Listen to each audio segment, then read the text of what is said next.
Welcome to the Deep Dive. Today we're looking at something you might think is pretty simple, maybe even obsolete, the abacus. Right, but it's so much more than just an old counting tool. Exactly. We're going to explore how this is genuinely, well, the ancestor of modern computing. It really laid the groundwork. That's the mission today. Not just what it is, but why it mattered so much back then, and how its core ideas still pop up in, the devices we use constantly. Okay, so let's get into it. What exactly is an abacus? Most people picture the frame with beads, right? Yeah, that's the common image. Essentially, it's a counting frame with rods and movable beads. It was used for arithmetic addition, subtraction, multiplication, even division. And this was long before calculators, obviously, but even before written numbers were common everywhere. Absolutely. And its roots go way, way back. We're talking ancient Mesopotamia, Sumeria, maybe around 2300 to 2700 BCE. Wow, that's ancient. It is. Sumerian merchants used these counting boards, sometimes just marked lines in sand or grooves in wood, and they placed pebbles on them. Pebbles. Okay. And those pebbles had a name, calculi. Wait, calculi, as in calculate. Yes. Seriously? That's the root. It's right there in the language. Shows how fundamental this was. That connection is incredible. Okay, so it starts in Sumeria. And the idea spreads and evolves. The Egyptians had stone tablets for counting. Then the Greeks developed something called the abax. Abacus. Yeah, basically a counting board, again, using pebbles or markers on lines. Very similar concept, really laying down that idea of positional value. So different cultures adapt the core idea. Exactly. Right. And then you get the Chinese swan pan emerging around, say, 200 BCE. This one is often what people picture the frame with beads on rods. Right, bicycle. Typically, it had 2 beads on the top part of the rod and 5 beads below.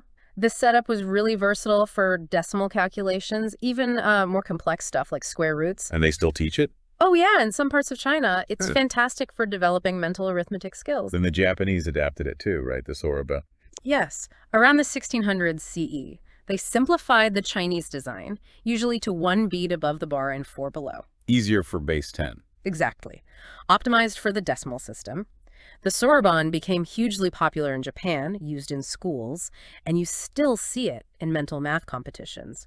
Kids get incredibly fast. Faster than a calculator sometimes, I've heard. Skilled users, especially with mental training, definitely. It's amazing to watch. And it wasn't just Asia. Russia had one too. The soti, developed around the 17th century. It looks a bit different, usually laid flat with beads moving horizontally on wires, typically 10 beads per wire. Ah, okay. It was ubiquitous in Russian shops and for accounting right up until calculators took over in the 20th century.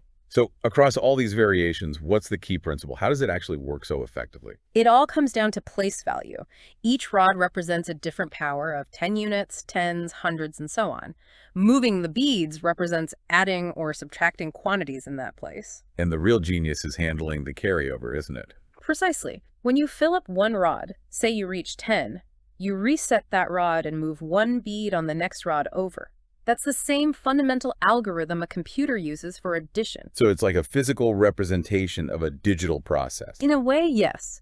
Each bead's position encodes numerical information. It's a tangible way to manipulate numbers according to set rules. That's computation. Okay, so beyond mechanics, why was this so important for civilizations? It was transformative, think about it. It allowed for standardized trade, accurate tax collection, managing inventory. Basically, the administration of complex societies. Essential stuff. And crucially, it helped teach abstract mathematical concepts. It was the very first tool that really let people see and manipulate numbers physically, moving beyond just counting fingers or making marks. It abstracted the idea of quantity. That physical manipulation, that's the link to computing you mentioned. That's the core link. This idea of representing numbers by the position of physical objects and manipulating them according to rules, that's the foundational logic behind mechanical calculators and eventually digital computers. It's about state and operations. And it's not entirely gone, is it? You mentioned it's still taught. Not at all. Shopkeepers in parts of Asia and Africa still use them daily. And as a teaching tool, it's fantastic for helping kids grasp place value and number systems. Plus the cognitive benefits, memory, concentration. Absolutely. Studies have shown that mental abacus training, visualizing the abacus and manipulating the beads in your head, really enhances those skills. So its legacy is huge. It's not just a historical artifact. Far from it. While we have silicon chips now, the underlying logic representing data through position, performing operations by changing states, that fundamental thinking owes a huge debt to the abacus. It truly taught us how to build machines that handle numbers. It's pretty mind-blowing. From these simple Yeah. beads and rods, you can draw a direct line to, well, the entire digital infrastructure we rely on today. It's a profound connection, such a seemingly basic invention holding the seeds of something so complex. So recapping, we've journeyed from ancient Sumerian pebbles to sophisticated calculating tools that shape trade, math, and ultimately the very logic of computing. We have. And maybe a final thought for everyone listening. Think about the technologies you use every single day. How many of them, deep down, rely on principles as fundamental as the abacus's logic of position and manipulation? That's a great point. And what other, maybe overlooked simple ideas or tools from our past might just be waiting to inspire the next big leap forward? Something to ponder. Welcome back to the Deep Dive. Today, we're jumping back, way back actually, to 17th century France. Yeah, it's a fascinating story. We're looking at how, sometimes big innovations come from really everyday problems. This one involves a young guy trying to help his dad out. That's right. We're talking about Blaise Pascal, just 19 years old back in 1642. 19? Yeah. And his father, Etienne, was a tax collector. So you can imagine just endless calculations, day in, day out. Oh, I can picture it. Mountains of paperwork.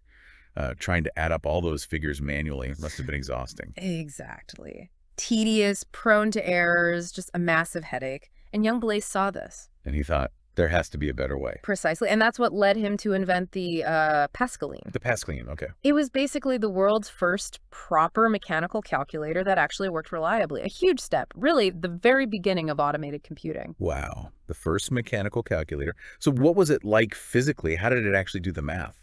Gears and things. Yeah, think gears and dials.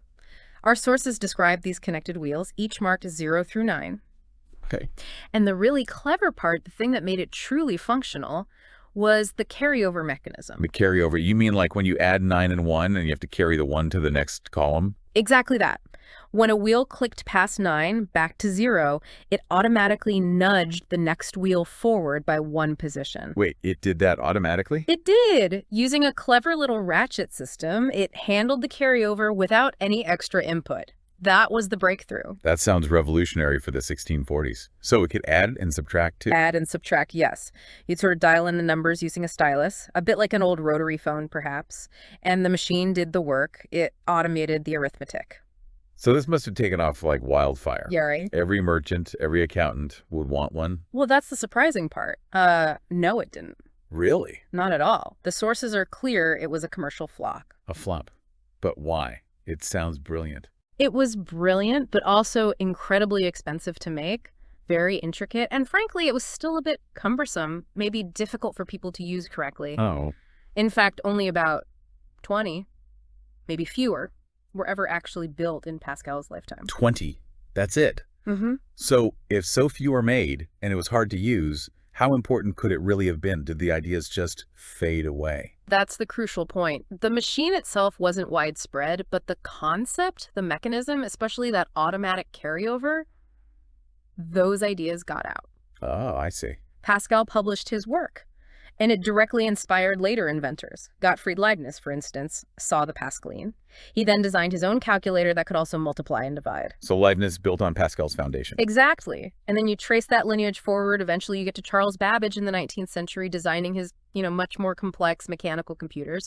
The Pascaline was the ancestor, the first reliable step. Okay, so its legacy wasn't commercial success, but intellectual influence. Precisely. It proved mechanical calculation was possible and reliable. And Pascal himself, he wasn't just an inventor, was he? I mean, the name sounds familiar for other reasons. Oh, absolutely. He was a true polymath. A brilliant mathematician, think Pascal's triangle, probability theory, a physicist working on fluids and pressure, a philosopher too. Right, right. And didn't they name a programming language after him? They did. Pascal, the language, developed in the 70s. Named in his honor, recognizing his foundational contributions to computing concepts. So the Pascaline story is really a lesson, isn't it? An invention can seem like a failure in its own time. But still plant the seeds for huge changes down the road. It makes you think, doesn't it? It really does. It makes you wonder what kinds of innovations are happening right now, maybe under the radar that seem small or maybe aren't catching on commercially. But are quietly laying the groundwork for the next big breakthroughs. What are today's Pascalines? Something to ponder.